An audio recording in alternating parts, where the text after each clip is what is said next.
Hi, I'm Steven with Alberta Urban Garden, and today we're going to do a video blog on fixing our 150-year-old cider mill. And Dad's here to help me. Aha, and I've got the dwarf.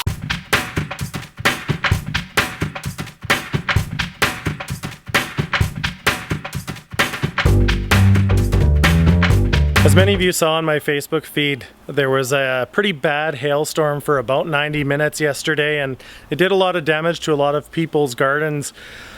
Let's cut to some clips of the hail from last night. Gardener's worst nightmare. Large hail, heavy rain, and high winds, but my father assures me that the fence seems to be protecting the heirloom grapes, which are very important to me.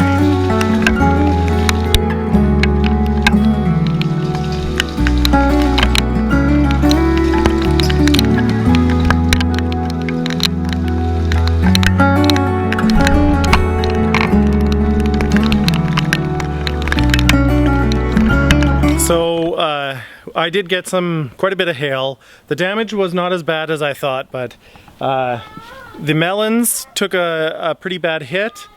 The grapes have some holes in them, knocked down a few fruit, but for the most part, the vast majority of the crop is still on there. And there's kind of variable damage throughout the garden. It knocked down some stuff, killed some flowers, but overall I got off pretty scot-free here.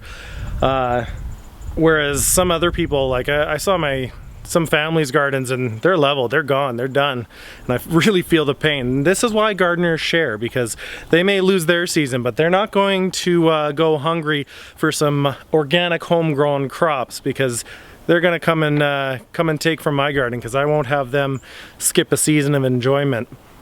Anyways, we're going to finish up our rest and get to crushing the apples for our hard apple cider this year. So we had to learn some hard lessons, like putting the drill in, drill, not reverse.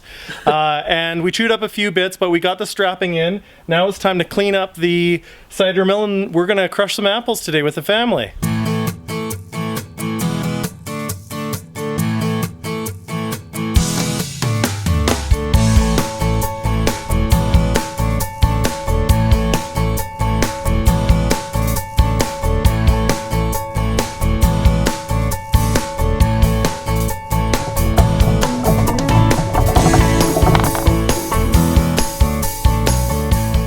So this is the part that takes quite a while, is the pressing.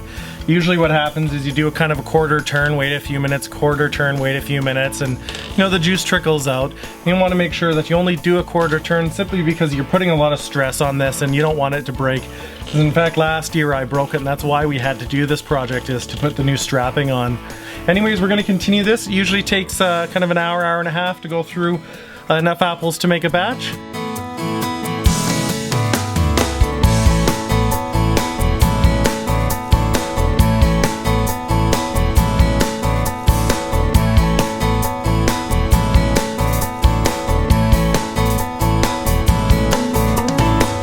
So it's about 30 degrees Celsius or nearly 90 Fahrenheit here today, and we're done pressing. We got just over a batch in, say, a quarter, maybe a third of juice from Fred's apples.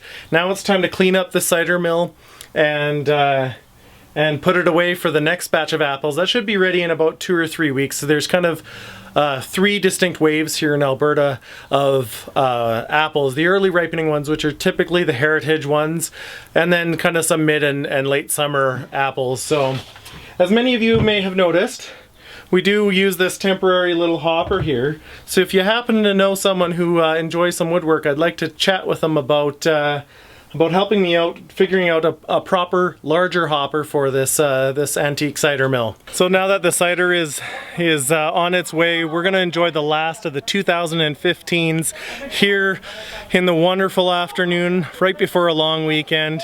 Thank you very much for joining us.